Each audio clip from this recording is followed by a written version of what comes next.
Bonjour, ici Sophie Chérie de retour, aujourd'hui pour une mise au point au niveau de ma perte de poids et de mon entraînement. Donc, normalement, j'aurais dû vous faire une vidéo pour le 1er mars. Parce que le 1er mars, c'était mon premier plateau pour ma perte de poids et ma remise en forme.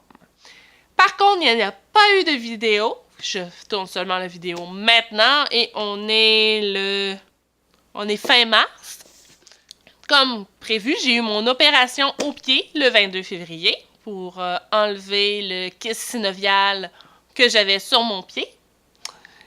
Ce qui impliquait une convalescence d'environ 1 semaine. C'est ce que le médecin m'avait dit.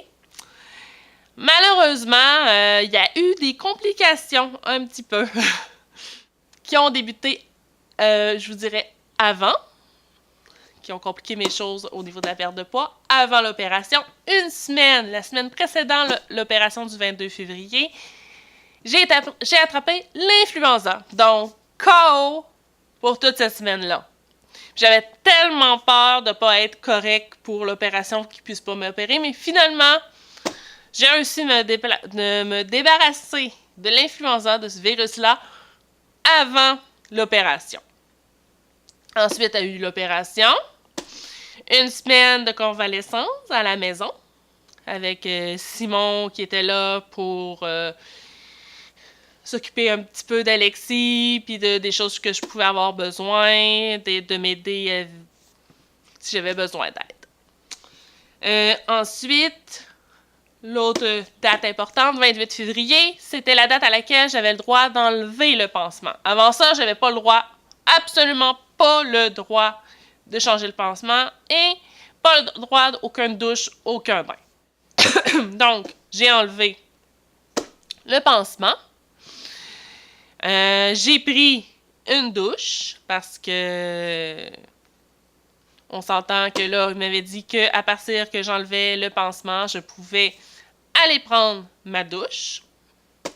Par contre, moi, je me suis rendu compte que les poings n'étaient pas fondus. Puis j'avais le pied très, très enflé, tellement enflé que, tu sais, le pied, c'est quand même un peu plat. Moi, c'était rond en dessous. C'était vraiment, mais vraiment rond.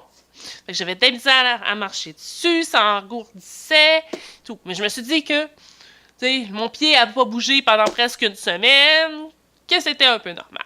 Donc, j'ai marché dessus, j'ai continué à fonctionner un peu, je me levais le pied encore parce qu'il fallait que je garde le pied élevé pour aider à la cicatrisation puis que ça aille mieux. Mais, rendu au vendredi, l'enflure est revenue. C'était parti, une bonne partie de l'enflure, puis là, tout d'un coup, ça s'est mis à renfler de façon excessive. Donc, on est allé à l'hôpital pour voir ce qui se passait. Finalement, ce que la médecin m'a dit, parce que je l'ai vu en urgence à la clinique externe, soit que lors de l'opération, il y a une bactérie qui est rentrée, ou que j'avais déjà une bactérie dans mon système, puis que l'opération l'a comme déclenché son processus de duplication. Donc, j'ai été pendant 12 jours sur des antibiotiques. J'avais une seconde semaine à totalement pas bouger encore. Fait que là, je suis rendue à 2 semaines que je bouge pas, puis la semaine avant que j'étais malade, que j'ai pratiquement pas bougé aussi. Ensuite, la semaine suivante, progressivement, donc j'y allais avec une béquille, puis j'allais chercher Alicia à l'école. Et là, au bout de ces 2 semaines-là, j'ai revu le médecin. À ce moment-là, le médecin a vu que les poings étaient toujours pas fondus, mais ils m'ont dit que c'était normal parce que ça pouvait prendre de 4 à 6 semaines après l'opération. C'était ce type de poings-là. Donc, normalement, je revois le médecin le 6 avril. Si les poings ne sont toujours pas fondus, parce que là, ils ne sont pas encore fondus, là, elle va les enlever elle-même. Mais ce qu'elle me dit lors de la dernière rencontre, c'est que j'avais encore un 4 à 6 semaines avant que mon pied retourne à la normale et pouvoir vraiment recommencer à faire de l'exercice. Ce qui veut dire que depuis avant le 22, parce que j'ai eu ma grippe, l'influenza, je n'ai pratiquement pas bougé. Et j'ai mangé de façon normale comme je mangeais quand je bougeais. Puis je faisais de l'exercice de 2 à 3 fois par semaine. J'ai quand même pris mon poids le 1er mars. Le 1er mars, j'étais à 170 livres. J'ai repris, aujourd'hui, fin mars, mon poids, je suis à 176 livres. Dû au fait que je ne bouge pas suffisamment. Donc, possiblement que avant le 1er mars, j'ai peut-être pas loin de mon objectif. Mais, à cause de tout ce qui s'est passé, l'opération, la grippe et tout ça, j'ai pris du poids. C'est normal qu'on bouge pas pendant plusieurs semaines. Donc, petit problème au niveau de mon cheminement, hein? Mais c'est pas grave, on va tout simplement extensionner de 5 mois ma perte de poids. Donc, on va décaler les paliers. Le palier qui était pour le 1er mars va aller à mon second palier qui était le 1er juillet. Donc, au lieu de le 1er juillet 2018 d'être à 157,9, je vais essayer de manger pour être à 165,9 livres. Mais ça peut être encore sujet à changement parce que tant que j'ai pas vu mon médecin puis que il me dit pas que c'est correct pour retourner m'entraîner, je ne peux pas le faire. Donc, on va tout simplement décaler les paliers, puis qu'il va y avoir le palier numéro 3, qui était supposé être au 30 décembre 2018, va être tout simplement au mois de mai 2019. C'est ce qu'il va falloir faire pour y arriver, parce que sinon, ce n'est pas réaliste. Donc, non, j'ai pas atteint mon objectif, mais il y a une situation qui atténue un peu le tout. Ensuite, pendant cette période-là que je filais pas très bien, je n'ai pas suivi ce que je mangeais avec mon application. Et toujours pas à date présentement. J'attends de retourner vraiment en pleine forme, je vous dirais, parce que là, il y a encore de la douleur. C'est encore difficile des fois à marcher. C'est difficile de mettre une botte. Ça fait très mal. Donc, pour le moment, l'application de suivi de la nourriture a été mise de côté. Par contre, dès que j'ai le go du médecin pour recommencer à m'entraîner, l'application va revenir. Mais je fais quand même attention à ce que je mange. Je ne mange pas de façon excessive. Je mange de façon normale comme je mangeais avec mon application.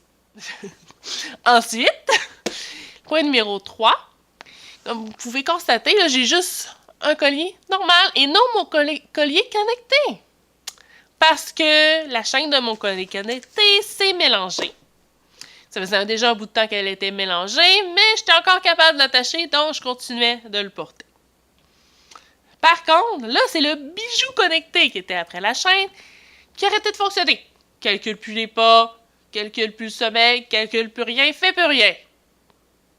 C'est pas la pile qui est pas bonne, on venait la changer, j'ai vérifié, il n'y a rien à faire. Mon Bellabeat Urban Leaf est mort. Ça fait seulement à peu près 8 mois que je l'avais. Ça coûte quasiment 200 $. Donc, finalement, le Bellabeat Leaf Urban, je ne vous le conseille pas. Parce que c'est très cher pour 8 mois d'utilisation. Excusez. Ouais, très cher pour 8 mois d'utilisation. Donc, j'ai été obligée de m'en racheter un nouveau. Mais là, j'étais là, au magasin, je disais, ouais, encore 200, 300 $, peut-être plus pour ça. Puis, est-ce qu'il va me faire la même chose que mon Bellabeat?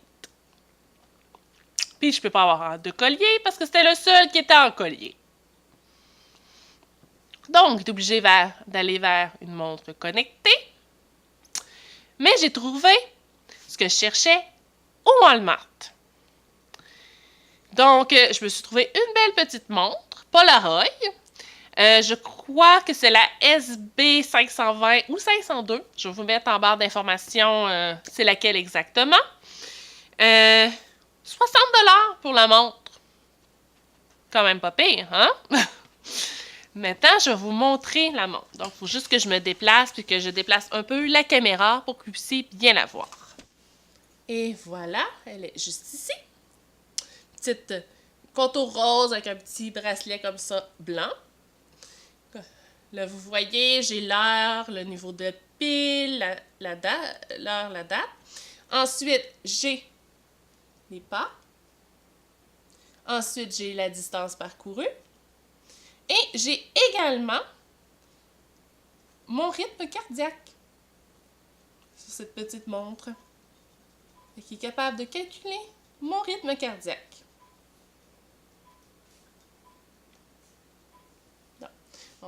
Donc, j'ai racheté ça, 60$ pour ça.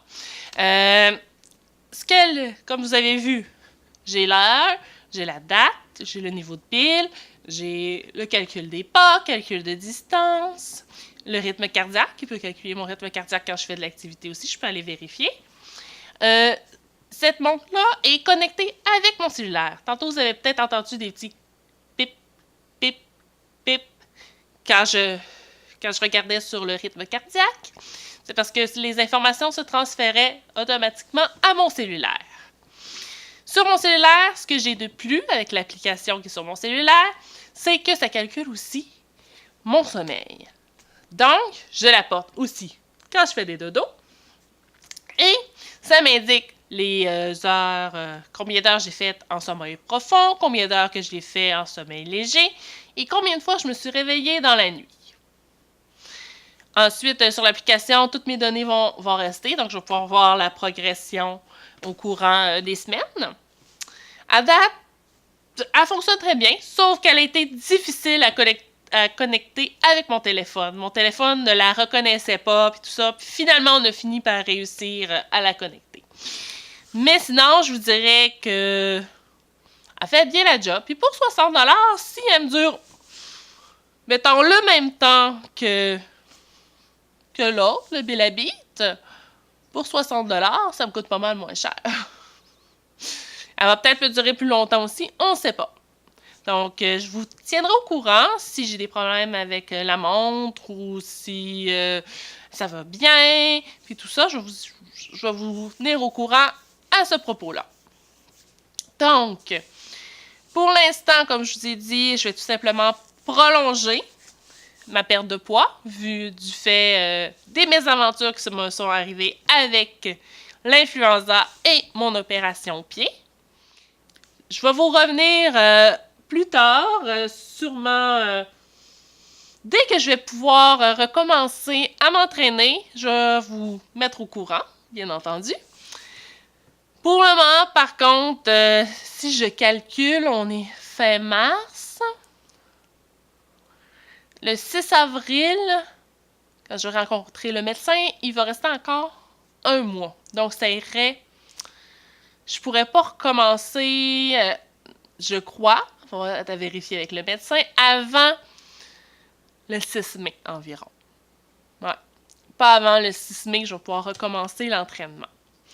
Donc, je vous ferai une mise à jour le 6 mai, voir mon poids est rendu à combien. Peut-être qu'il va encore augmenter. Peut-être qu'il n'aura pas bougé aussi. Parce que, tu sais, je bouge quand même un peu. Hein? Je vais faire les commissions, je bouge dans la maison, je fais le ménage, je fais ces choses-là. C'est juste mes entraînements que j'ai pas pu faire aucun entraînement. Depuis un bon bout. Parce que là, ça doit faire 6-7 semaines que j'ai pas pu rien faire. Donc, ça fait quand même beaucoup de temps. Donc, je vais vous tenir au courant de ce qui se passe. Donc, Sophie chérie vous dit à la prochaine!